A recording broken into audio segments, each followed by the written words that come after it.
ৰাষ্ট্ৰীয় ক্ৰীড়াত অসমৰ পদকৰ সংখ্যা ২০টালৈ বৃদ্ধি।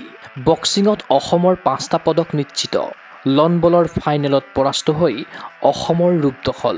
ছেমিত কেৰালাৰ বিৰুদ্ধে পৰাস্ত অসম ফুটবল দল। লন বলৰ জৰিয়তে চলিত ৩৮ সংখ্যক ৰাষ্ট্ৰীয় ক্ৰীড়াত অসমে প্ৰথমটো সোণ লাভৰ আশা দেখিছিল যদিও বুধবাৰে হোৱা ৩টা ইভেণ্টৰ ফাইনেলত ৰাজ্যৰ খেলুৱৈয়ে পৰাজয় বৰণ কৰি অনুৰাগীক হতাশ কৰে। অসমৰ দুই নৱাগত লন বল খেলুৱৈ বিতু দাস আৰু সুৰঞ্জনা বৰুৱাৰ লগতে পুৰুষৰ ডাবলছত বিমান নাথ আৰু বিশ্বজিৎ খাউণ্ডে বুধবাৰে স্বৰ্ণজয়ৰ মেচত অৱতীৰ্ণ হয়। বিতুৱে ল'ৰাৰ ২৫ বছৰ অনূৰ্ধ্ব শাখাত খেলাৰ বিপৰীতে সুৰঞ্জনাই ছোৱালীৰ ২৫ বছৰ অনূৰ্ধ্ব শাখাত অৱতীৰ্ণ হয়। অসমৰ বাবে প্ৰথমটো ব্যৰ্থতা আহে পুৰুষ ডাবলছত। ঝাৰখণ্ডৰ বিৰুদ্ধে পৰাস্ত হয় বিমান বিশ্বজিতৰ যুটি। ইফালে ২৫ বছৰ অনূৰ্ধ্ব শাখাত অসমৰ দুই খেলুৱৈয়ে অন্তিম ক্ষণলৈ যুঁজ দিছিল যদিও বিতু উত্তৰাখণ্ডৰ প্ৰতিদ্বন্দ্বীৰ বিৰুদ্ধে আৰু সুৰঞ্জনাই ঝাৰখণ্ডৰ খেলুৱৈৰ হাতত পৰাস্ত হৈ ৰূপৰ পদক লাভ কৰে। অৱশ্যে সোণ নাপালেও কেৰিয়াৰৰ প্ৰথম ৰাষ্ট্ৰীয় ক্ৰীড়াত পদক জয় কৰাটো বিতু আৰু সুৰঞ্জনাৰ বাবে বৃহৎ সফলতা।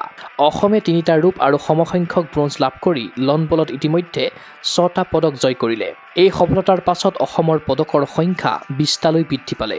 ইফালে ২০০৭ৰ দীৰ্ঘ বিৰতিৰ পাছত এইবাৰ ৰাষ্ট্ৰীয় ক্ৰীড়াত খেলা অসমৰ পুৰুষ ফুটবল দলে বুধবাৰে হোৱা ছেমি ফাইনেলত কেৰালাৰ বিৰুদ্ধে টাই বেকাৰত ২-৩ গ'লৰ ব্যৱধানত পৰাস্ত হয়।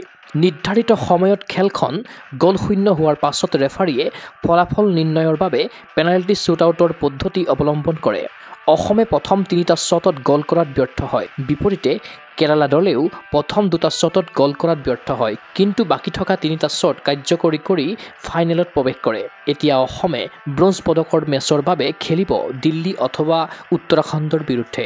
অৱশ্যে ফুটবল আৰু লন বলৰ হতাশাৰ মাজতে অসমৰ বাবে আশাৰ খবৰ হ'ল লাভলীনা বৰগোহাঁই আৰু অভিনৱ শইকীয়াৰ পাছত ৰাজ্যৰ আৰু 3গৰাকী বক্সাৰে ছেমি ফাইনেলত প্ৰৱেশ কৰি পদক জয় নিশ্চিত কৰিছে। বুধবাৰে কোৱাৰ্টাৰ ফাইনেলত দুবাৰৰ অলিম্পিয়ান শিৱ থাপাই পুৰুষৰ 63.5 কেজি শাখাত 5-0ত পৰাস্ত কৰে মণিপুৰৰ বক্সাৰক।